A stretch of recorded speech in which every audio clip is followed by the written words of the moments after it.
Perfect. Here with Concordia head volleyball coach Ben Boldt to preview the 2025 season as we record this just a little over a week from the first official match of the new season, so not a whole lot of time to get ready before that, but wanted to start with just a question about your summer. I know you always try to get a vacation in with the family. What's something fun you were able to do? We had a couple. Early in the summer, we did just the four of our family to Arizona, and that was fun. And it was like we always talk about. Is it beach? What's that? Is it mountains? Is it So it's kind of everything in there. So that was really good. And then we did one to Lake Okoboji late in the summer. So it was good. Yeah, had a fun summer. All right, and now the shift has been made, I'm sure, to volleyball mode, coaching mode. So this will be year 8 as head coach. I'm sure it doesn't seem that way maybe, but there've been, heading into this year, 6 trips in a row to the final site of the national tournament, been to the quarterfinals 3 times. How do you just explain kind of that consistent success and how the program's been able to accomplish that? I think our players have done a good job of embracing what we've been talking about as a coaching staff, and I'm going to put it back on the foundation that we laid just even our first year. I think that team, that senior class, they really embraced it, and I don't know. It's been a really good fit here for us, and the teams that we've had have all bought into the idea of we have goals. It's going to be GPAC championship. It's going to be national championship, and those are going to be the goals that we have that we lay out for ourselves. And I think just everybody's kind of bought into that mentality when they come in. Well, the team's theme for 2025 is "Let It Rip," which you've had on the scoreboard during practice already. How does that theme kind of fit the makeup of this team and what you're about and the expectations that you have? Just that I want to go for it. A lot of times when I think of that theme, it presents itself in clutch moments. Tough after 20 points in a set, tough after 10 points in the 5th set. I don't want to play it safe. I don't want to tip in those moments. I don't want to tip the ball. I want to go for it. I want to let it rip. And then along with that, it's zero judgment. Let's say we really go for it and we just miss. Zero judgment in that. We want you to go for it. And we also want to have purpose. We can't just have no purpose while we're out there. We got to be intentional about what we do. So kind of playing into those 2 things is really what makes up the whole "Let It Rip" theme for us this year.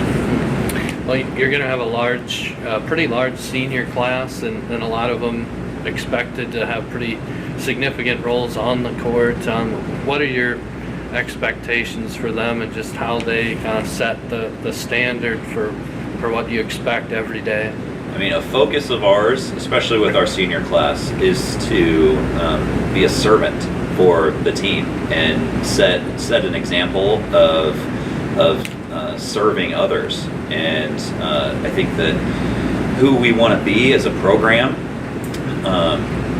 like I said, we have goals, and when we live up to the idea of those goals, that's when we can call ourselves champions. And so this whole senior class, they've done a great job. They put in a whole lot of work over the course of their time here, and they understand that the program is bigger than themselves or any one person. So they want to leave a legacy that's going to be remembered, and I think this idea of service and setting that example is going to be something that's going to be their legacy.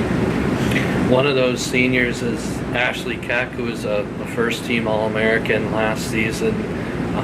What have you enjoyed about just watching her grow, and what areas maybe have you seen the most growth in her? Yeah, I mean, she's been on the floor ever since she's been a freshman, and just I think the evolution of like we had other players. You know, we've had other players that have been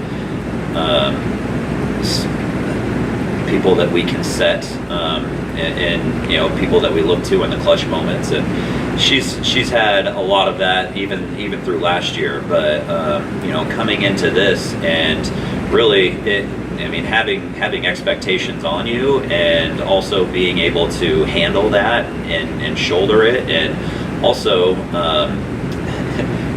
keeping a good attitude through it is like it can be a lot. And I think she's really grown in that area, especially even last year late in the season at the national tournament. Like you couldn't find her not smiling. Like, you know, she was out there, even if she made an error, you know, she's like, you know what, I'm going to move past that, and I'm going to focus on the present. So I think that she's really done a really good job of handling that mentality.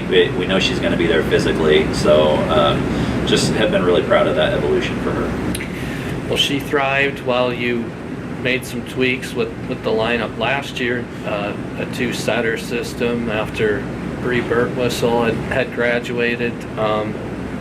How satisfied were you with how that dynamic developed, and now you have both of those setters back this year? Yeah, it's good. You know, I mean, no team is going to be the same. So we're learning a whole lot about what our team is this year, and I mean, as far as how the system goes, yeah, we didn't lose a whole lot from what we ran last year. So, you know, the idea, I think, is kind of the same. We have to be able to play within that, and you know, we're going to play to the strengths of what the players that we have are. So yeah, I think that there's a lot of people that have an opportunity to contribute, and a lot of people that understand the system. So we'll see what that looks like, you know, and we're learning a whole lot about that right now. You did talk a little bit about the seniors as a whole, and those two setters, Lily Penzick and Savannah Shelburne, are part of that class. There's other people like Ella Waters, Addie Kierkegaard, Kaya Scott. What do they mean to the program and for this team? Hey, they're, you know, a generation of people who've grown up with the culture, and I think, like, coming in as a freshman class and then leaving as a senior and becoming a senior class together, you see this evolution in how people understand that we are here to be a part of this program, and they understand that the program is above any one person. And I think that class, it's a big class. You know, sometimes when you have a big class, you can get people that butt heads, but I think that they're all on the same page. They all have their own strengths. They all understand each other's where the strengths are and what their weaknesses are, and they lead as a group. You know, I mean, they can disagree with each other behind closed doors, but once they talk it out and understand everybody's mentality, I think that they've done a really good job of being on the same page as a big group. You've often had teams that have been ranked really highly in terms of kills percent and hitting percentage. What can you say just about the wealth of hitting options that you have and going into this season? It's fun to be able to have a lot. We take pride in not being able to just have one person that is that's where the ball's going. You know, when we're in clutch moments, I want to be able to spread everything out and rely on, all right, what's our best situation, what's our best matchup, that person can put the ball away. And so we have a lot with that, and that's been fun for us to be able to have good hitting percentages, good kills per set. So our offense has been good the last couple of years, and we need to be able to continue that. A big focus of ours over these first couple of days has actually been our defense, and making sure that we're all on the same page and being physical and knowing what's going on when we're defending somebody. So our blocking, our floor defense, that's been a big focus of ours. Right. A kill starts with good passing, right? Correct. So yep. Can't kill the ball if you don't have a good pass. So. I know people will be wondering about what things look like maybe in the back row a little bit, since that's an area that you were heavy with seniors last year. Mm-hmm. I know it's really early in camp, but how satisfied are you with how things are coming along from that perspective? Yeah, we love our bro. We call them our bro group, libero. We call them our bros, and we lost a lot from the graduating class last year, and I think that we're obviously going to look different, but I do think that that'll be something that is going to be. I won't say like super strength, because I think that our team is very balanced all the way across the board. But I love the people that we have in the back row. They're flying around out there. They're confident. They're using their voices. And so, that's going to be a new look, and we're super fired up to see what it ends up really looking like. Mm-hmm. We mentioned the run of advancements at national tournaments. Also won a GPAC championship in 2023, and been right there at the top most years. How much do you talk about those goals? I know you mentioned kind of a standing goal are winning championships, but how much is that a topic? I know the process is important. Yeah. I mean, we talk about it. I mean, we use it in, a lot of times it's in conditioning drills or something like that. We talk about GPAC championship, and whether or not we win a GPAC championship. We won we shared a regular season crown 2 years ago, but whether or not we win it or not, we're not going to live and die on that, but that is something that we use. It's a motivator for us, and we want to approach practice. We want to approach off the court stuff at a GPAC championship level. So we have a saying that champions behave like champions before they become champions. So if we want to call ourselves champions at the end of the year, we got to just embrace those championship behaviors at the beginning of the year. So we have a standing goal in our program ever since we've gotten here of GPAC championship and national championship. So I think just when our team wraps their head around that every year, that's going to be something that they're motivated by. So that's what we talk about. And I guess part of being a championship program is playing really good teams and trying to beat those teams, and you'll get that opportunity early in the season.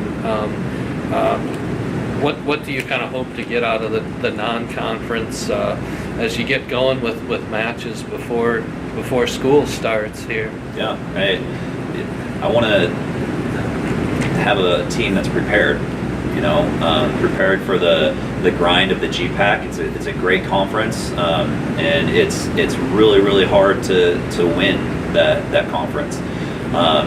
But we want to be prepared for it, and so playing a tough schedule is something that I think our team thrives on, and that they want to do, and see where we're at with the other great teams in the country. So we're looking forward to that. I want to get tested on can we let it rip in the big moment.